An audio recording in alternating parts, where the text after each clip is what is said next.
லவ்தேத்து இயேசுஸ் கிறிஸ்துஸ். இயேசு கிறிஸ்துவுக்கு புகழ். தமிழ் கூறும் நல்லுலகில் வாழும் அனைத்து அன்புள்ளங்களுக்கும் வத்திக்கான் வானொலியின் வணக்கம். இறைவன் உங்கள் உள்ளத்தையும் இல்லத்தையும் தன் அன்பாலும் அருளாலும் அமைதியாலும் இன்றும் என்றும் நிரப்புவாராக.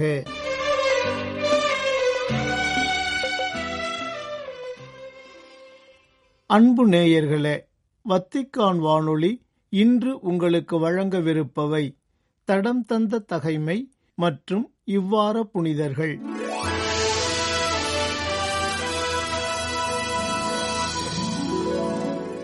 தடம் தந்த தகைமை, சகோதரர்கள் 7 சான்று.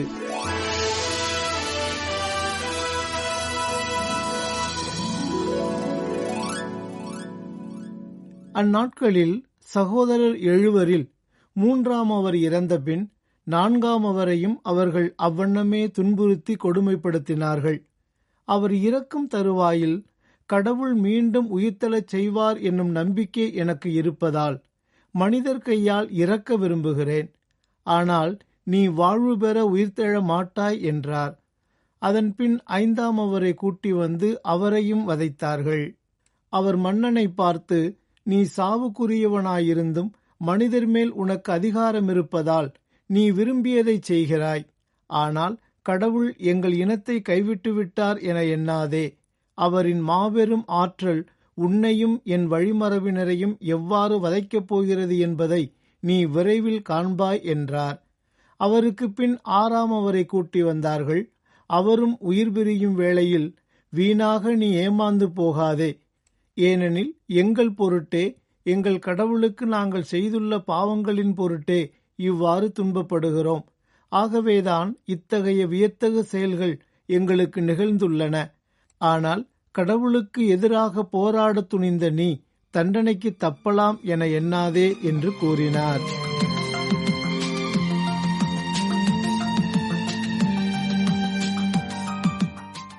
வாழ்வை மாற்றுவோம்.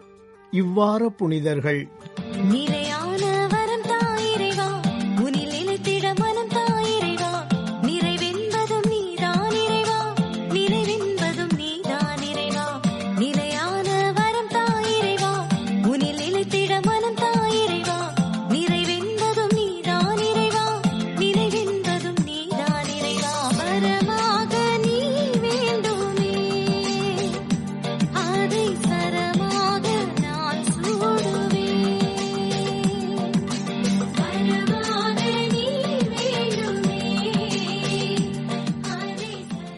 அன்புக்குரியவர்களே, இம்மாதம் 10ஆம் தேதி புனித பெரிய லியோ அவர்களின் திருநாளை சிறப்பிக்கின்றோம்.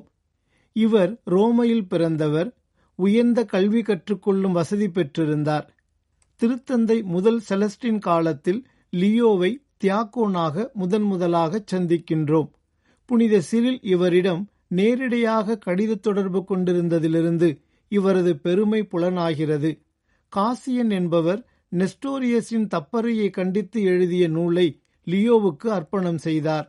பிரான்சிஸ், ஈட்ரியஸ், ஆல்பினுஸ் என்ற பெருந்தலைவர்களின் போராட்டத்தின் போது அங்கு விரைந்து அவர்களிடம் அமைதியை உண்டு பண்ண சென்றிருந்தார். ரோமையில் லியோ இல்லாத போது திருச்சபையின் தலைவராக லியோ தேர்ந்தெடுக்கப்பட்ட அவர் ஆற்றிய 96 மறைவுரைகள் இன்று வரை கலங்கரை விளக்கமாக அமைந்துள்ளன. இம்மறைவுரைகளில் பகிர்ந்து வாழ்தல், கிறிஸ்தவ வாழ்வில் சமூக நீதி இவை பற்றி அழுத்தம் கொடுத்திருப்பது நம் கவனத்தை ஈர்க்கின்றது. கிறிஸ்துவின் மனித உருவெடுத்தல் பற்றிய தெளிவான போதனைகளும் இவற்றில் அடங்கும். கீழை திருச்சபையில் இவர் காலத்தில் இருந்த சீர்கேடுகள் இவருக்கு அறைகூவலாக அமைந்தன. அடுத்த அறைகூவலாக திருத்தந்தை லியோவுக்கு அமைந்தது அட்ரிலாவின் தலைமையில் ஹானர்கள் ரோமை நகரை நோக்கி படையெடுத்தது. அதை ஒருவிதமாக சமாளித்ததற்கு பிறகு 3 ஆண்டுகள் கழித்து ஜென்செரிக் ரோமையை சூறையாடி ஏராளமான விலையேற்ற பெற்ற பொருள்களை கொள்ளையடித்துக் கொண்டு போய்விட்டான். இறைவனின் ஆற்றலும் துணையும் கொண்டு அதையும் சமாளித்தார் திருத்தந்தை. திரு அவையை வழிநடத்திய 21 ஆண்டு காலத்தில் அனைவருடைய நன்மதிப்பையும் திருத்தந்தை லியோ அவர்கள் பெற்றிருந்தார். திறமை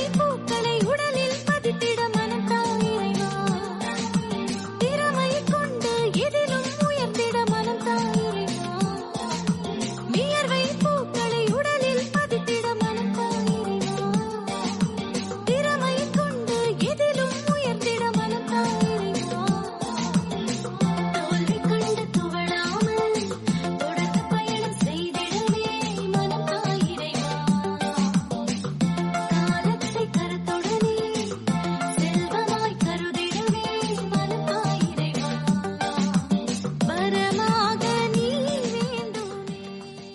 அன்புக்குரியவர்களே, அடுத்து 11ஆம் தேதி நாம் சிறப்பிக்கின்ற புனிதர் மார்ட்டின்.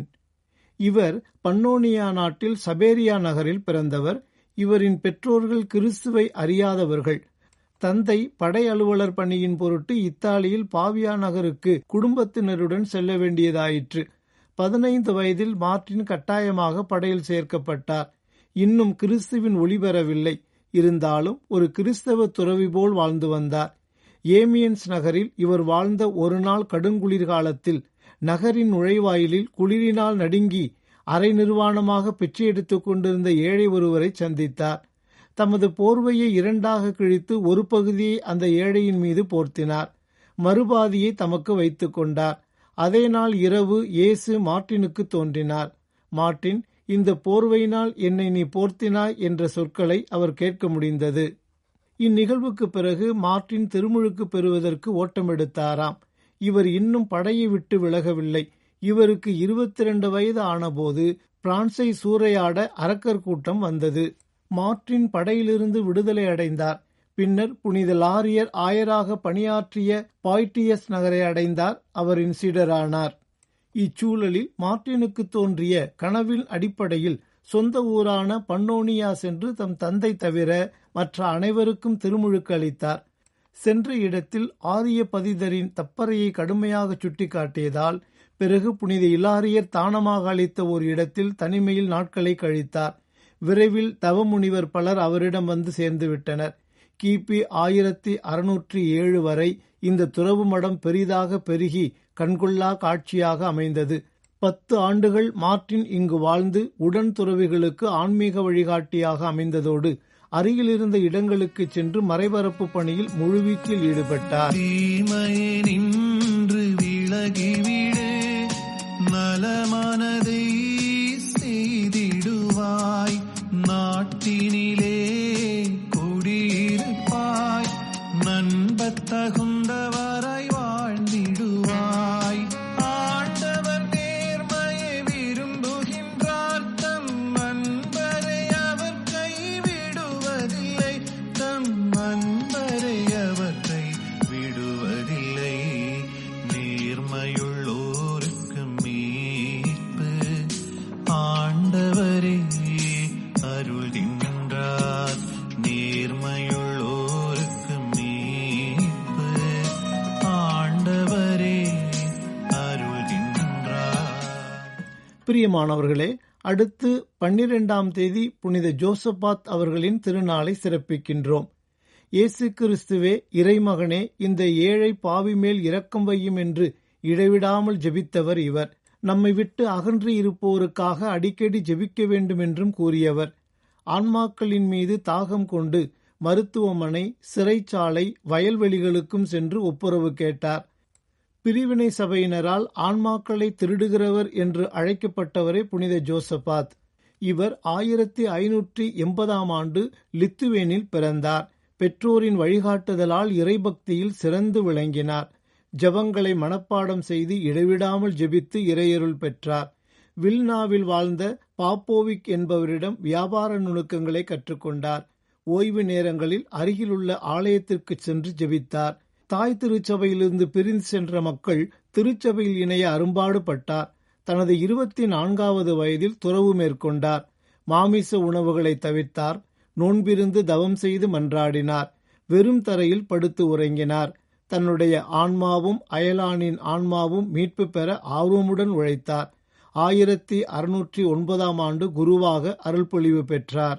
ஏழை மக்கள் மீது அளவில்லா அன்பை பொழிந்தார். இவரது அன்பின் பணிவிடைகளால் எண்ணற்ற மக்கள் திருச்சபையில் இணைந்தனர். 1617ஆம் ஆண்டு நவம்பர் மாதம் 12ஆம் தேதி ஆயராகவும் 1618ஆம் ஆண்டில் பேராயராகவும் உயர்த்தப்பட்டார். தனது புனிதமான வாழ்க்கை வழியாக ஆன்மாக்களை மீட்டார். தன்னை துன்புறுத்தியவர்களை அன்பு செய்து மன்னித்தார். இவர் மீது பொறாமை கொண்ட பிரிவின சபையினர் இவரை கொலை செய்து உடலை ஆற்றில் வீசினர். திருத்தந்தை 9ஆம் பத்திநாதர் 1867ஆம் ஆண்டு ஜூன் 29ஆம் நாள் இவரை புனிதராக உயர்த்தினார். அன்பர்களே, அடுத்து நவம்பர் 13ஆம் தேதி இயேசு சபையை சார்ந்த புனித தனிஸ்லாஸ் கோஸ்கா என்பவருடைய திருநாளை சிறப்பிக்கின்றோம். இவர் போலந்து நாட்டில் ராஸ்கோ என்ற நகரில் உயர்குலத்தில் தோன்றியவர். 1564 தம் சகோதரருடன் கல்வி கற்க வியன்னாவுக்கு அனுப்பப்பட்டார். சென்ற இடத்தில் ஒரு பெந்தகோஸ்தே வீட்டில் தங்கியிருந்தார். ஒருமுறை இவர் கடும் காய்ச்சலால் படுத்த படுக்கையாகிவிட்டார். அந்நிலையில் தம் அண்ணனிடம் தமக்கு திருநற்கருணை வழங்க ஒரு குருவானவரை அழைத்து வருமாறு கேட்டார். பலமுறை கேட்டும் பயனில்லை. அண்ணன் எரிச்சலுடன் இவரை தடியால் அடித்துவிட்டு ஓடிவிட்டான். இந்நிலையில் புனிதர் நற்சாவுக்கு பாதுகாவலியான புனித பார்பராவிடம் உருக்கமாக வேண்டினார். அவரது வேண்டுதல் கேட்கப்பட்டது. ஒரு நள்ளிரவு இருள் படர்ந்திருந்த இவரது அறையில் எதிர்பாராமல் ஓர் ஒளி தோன்றியது. பார்பராவும் 2 வானதூதர்களும் அங்கே தோன்றினர். அந்த வானதூதர்களில் ஒருவர் தனது கையில் திருநற்கரணியை ஏந்தி நின்றார். புனிதர் முழங்காலிட்டு அதனை பக்தியுடன் பெற்றுக்கொண்டார். உடனே நோய் நீங்கி நலமடைந்தார். இன்னொரு நாளும் ஒரு புதுமை நிகழ்ந்தது. மீண்டும் இவரது அறையில் ஓர் ஒளி தோன்றியது. உடனே மரியன்னை குழந்தை இயேசுவுடன் தோன்றினார். புன்முறுவலுடன் மரியன்னை சற்றே குனிந்து ஸ்தனிஸ்லாசிடம் தம் மகனை கொடுத்தார். இயேசு பாலனும் தம் கைகளால் புனிதரை தழுவினார். இந்த நேரத்தில் மரியன்னை புனிதரை புதிதாக தோன்றிய இயேசு சபையில் சேருமாறு கூறிவிட்டு மறைந்தார். தந்தையோ இதற்கு உடன்படவில்லை. எனவே புனிதர் தம் 17 வயதில் சாக்கு துணியை தம் மீது போட்டுக்கொண்டு கால்நடையாக ரோமை நோக்கி புறப்பட்டார். முதலில் ஜெர்மனியை அடைந்து பீட்டர் கணிசியிடம் தம்மை சபையில் சேர்க்க வேண்டும் என கேட்டார். ஆனால் சூழ்நிலையின் காரணமாக ரோமை செல்வதே மேல் என்று கணிசியை சொல்லிவிட்டார். அதனால் மேலும் 800 கல் தொலைவு நடந்து ரோமையை அடைந்தார் புனிதர். அங்கே பிரான்சிஸ் போர்ஜியா இவரை சபையில் சேர்த்து கொண்டார். 9 மாதங்களே இவர் இளந்துறவு நிலையில் இருந்தார். அதற்குள் நோயினால் தாக்கப்பட்டார். இவர் மரியன்னையிடம் ஆழ்ந்த பக்தி கொண்டிருந்தவர். தம் இறப்பு அண்மையில் இருப்பதை உணர்ந்தார். அன்னையின் விண்ணேற்ற பெருவிழாவன்று தாம் இறக்கப் போவதாக கூறி வந்தார். ஆகஸ்ட் 14ஆம் நாள் நள்ளிரவில் அவரின் முகம் ஒளிர்ந்தது. அருகில் இருந்த ஒருவரிடம் மரியன்னை கன்னியர் பலருடன் என்னை விண்ணகம் எடுத்துச் செல்ல வந்திருக்கிறார் என்று சொல்லி புன்முறுவலுடன் தம் ஆன்மாவை இறைவனிடம் கையளித்தார். பிரியமானவர்களே, அடுத்து நவம்பர் 14ஆம் தேதி இயேசு சபையை சார்ந்த புனித ஜோசப் பிங்கத்தெல்லி என்பவருடைய திருநாளை சிறப்பிக்கின்றோம். ரஷ்யாவை ஆண்டு வந்த அரசி கேத்தரின் மட்டும் இயேசு சபையினருக்கு அடைக்கலம் தந்திராவிடில் இயேசு சபைக்கு எல்லா இடங்களிலும் எதிர்ப்பு மேலிட்டதானால் திருத்தந்தையின் ஆணைப்படி எல்லா நாடுகளிலும் இயேசு சபை தடை செய்யப்பட்டிருக்கும். அப்படி ஒரு நிலை ஏற்படாதபடி அன்று இயேசு சபைக்கென்று ஒரு மிகப்பெரிய தேவ பராமரிப்பு இருந்தமையால் தடை செய்யப்பட்ட இயேசு சபைக்கு மீட்பு கிடைத்தது. ஒடுக்கப்பட்ட இயேசு சபைக்கு விடுதலை கிடைத்தது. திருத்தந்தை கையெழுத்திட்ட பிறகு இயேசு சபையின் பெயரால் எந்த நாட்டிலும் துறவிகள் இருந்திருக்க முடியாது. ஆனால் தெய்வ செயலாக ரஷ்யாவில் மட்டும் சபை மூடப்பட்டதற்கான திருத்தந்தையின் அறிவிப்புக்கு சூழ்நிலை காரணமாக இடமில்லாமல் போயிற்று. அதனால் அங்கு புகலிடம் பெற்ற இயேசு சபையினர் பிங்கத்தெல்லியின் தலைமையில் தங்கள் பணியை செய்து வந்தனர். இந்நிலை 50 ஆண்டுகள் நீடித்தது. 1737 ஸ்பெயினில் சரகோசா நகரில் பிரபு குடும்பத்தில் பிறந்தவர். குருப்பட்டத்திற்கு பின்பே தனது ஊரிலேயே பரம ஏழைகள் மத்தியில் பணியாற்றினார் இவர். இயேசு சபை தடை செய்யப்பட்ட போது இவருடன் ஸ்பெயினிலிருந்து மட்டும் 5000 இயேசு சபையினர் நாடு கடத்தப்பட்டனர். போர்த்துக்கல்லில் இயேசு சபையினர் கடுமையாக தடை செய்யப்பட்டனர். பிரான்ஸ், பெல்ஜியம், இத்தாலி முதலிய நாடுகளிலிருந்து இயேசு சபையினர் விரட்டியடிக்கப்பட்டனர். எத்தனையோ இடங்களில் மிக இன்னலுற்று கடற்பயணம் செய்து கரையை அடைந்தாலும் கரைக்கு வர அனுமதிக்கப்படவில்லை. இந்த சூழ்நிலையில்தான் முதலில் கோர்சிகாவிலும் பிறகு பெர்ராவிலும் பின்னர் ரஷ்யாவிலும் நாள்களை கழித்தனர். அப்போது பிங்கத்தெல்லி தினமும் அவர்களுக்கு இருந்த சிறப்பான தேவ பராமரிப்பை எடுத்து கூறி வந்தார். இயேசு சபை தடை செய்யப்பட்ட போது அதன் அங்கத்தினர்கள் 23,000 பேராக இருந்தனர். இறுதியாக ரஷ்யாவிலிருந்தே இயேசு சபையுடன் தொடர்பு கொண்டு பார்மாவில் ஒரு இயேசு சபை மறைமாநிலம் உருவானது. இவர்தான் நவதுறவியரை கவனிக்கும் பொறுப்பையும் ஏற்றிருந்தார். நாளடைவில் இத்தாலியின் மறைமாநில தலைவர் பொறுப்பை ஏற்றார். அவருக்கு 73 வயதாகும் போது 1811ஆம் ஆண்டு இறைவனடி சேர்ந்தார். இவர் இறந்து 3 ஆண்டுகளுக்கு பிறகு திருத்தந்தை 7ஆம் பத்திநாதர் திருச்சபை முழுவதிலும் இயேசு சபையை மீண்டும் உயிர்ப்பித்தார். அன்பர்களே, அடுத்து நவம்பர் 15ஆம் தேதி புனித பெரிய ஆல்பர்ட் என்பவரின் திருநாளை சிறப்பிக்கின்றோம். ஜெர்மனியில் டான்யூப் நதியோரத்தில் லெவிங்கன் என்னுமிடத்தில் இவர் பிறந்தார். பதுவை நகரிலும் பாரிஸிலும் கலைகள் பல கற்றார். பிறகு டொமினிக்கன் சபையில் சேர்ந்தார். அங்கு படிப்பு சற்றே கடினமாக தோன்றவே ஒரு நாளிரவில் யாருக்கும் தெரியாமல் ஓடிவிட எண்ணினார். யாரும் பார்க்காத முறையில் சுவரேறி குதிக்க முயன்றார். அப்போது மரியன்னையின் குரலை கேட்டார். ஆல்பர்ட், உனக்கு அனைத்து வரங்களையும் பெற்றுத்தர என்னால் இயலும் என்பது உனக்கு தெரியாதா? உன் அறைக்கு போ என்ற வார்த்தைகளை கேட்டவுடன் தன் அறைக்கு சென்றார். அன்று முதல் படிப்பு அவருக்கு எளிமையாக இருந்தது மட்டுமன்றி முதல் மாணவராகவே தேர்ச்சி பெற்று வந்தார். இவர் இயற்பியல், வேதியியல், வானியல், மினராலஜி, தாவரவியல், பயாலஜி முதலிய கலைகளை பற்றி விரிவாக எழுதியுள்ளார் என்பதை விட நமக்கு வியப்பை ஏற்படுத்த வேண்டியது அரிஸ்டாட்டிலின் தத்துவ ஞானத்தையும் கிறிஸ்துவ வேத கலையையும் ஒருமுகப்படுத்தினார் என்பது மட்டுமே. அரிஸ்டாட்டிலின் தத்துவ ஞானத்தை கிறிஸ்தவ ஒளியில் காண்பித்து விட்டார் என்பதை இவரது மிகப்பெரிய சாதனை என்று கூறலாம். இவரது மாணவர் புனித தாமஸ் அக்வினாஸின் போதனைகளும் எழுதியவைகளும் தாக்குதலுக்கு உள்ளான போது, அதுவும் பாரிஸ் நகர் ஆயர் ஸ்டீபன் இதற்கு காரணமாயிருந்த சூழலில் பாரிஸ் விரைந்தார். ஆல்பர்ட் தாமஸ் அக்வினாஸின் கருத்துக்கள் அனைத்தும் சரியானவையே என்று வெற்றிகரமாக வாதாடினார். பல குருமடங்களிலும் திறம்பட கற்றுத்தந்தார்.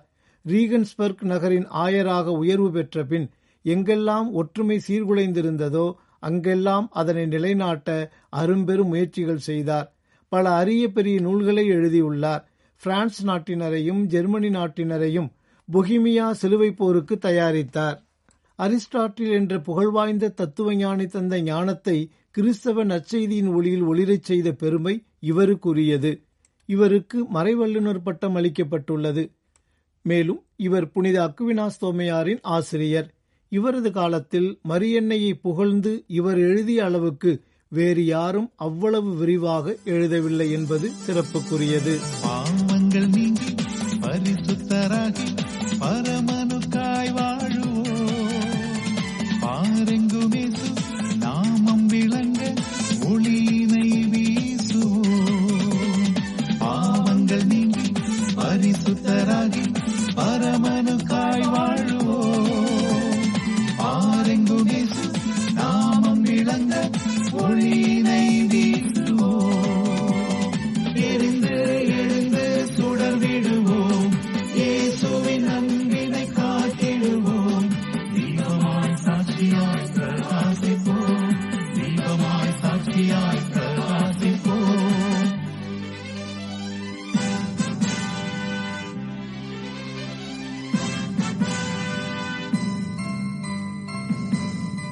அன்பு நேயர்களே, இதுவரை நீங்கள் கேட்டு மகிழ்ந்தவை வத்திக்கான் வானொலி வழங்கிய வாழ்வை மாற்றுவோம் இவ்வார புனித நிகழ்வு. இத்துடன் வத்திக்கான் வானொலியின் இன்றைய நாள் நிகழ்வுகள் நிறைவு பெறுகின்றன. உங்கள் செவிமடுத்தலுக்கு நன்றி. வணக்கம்.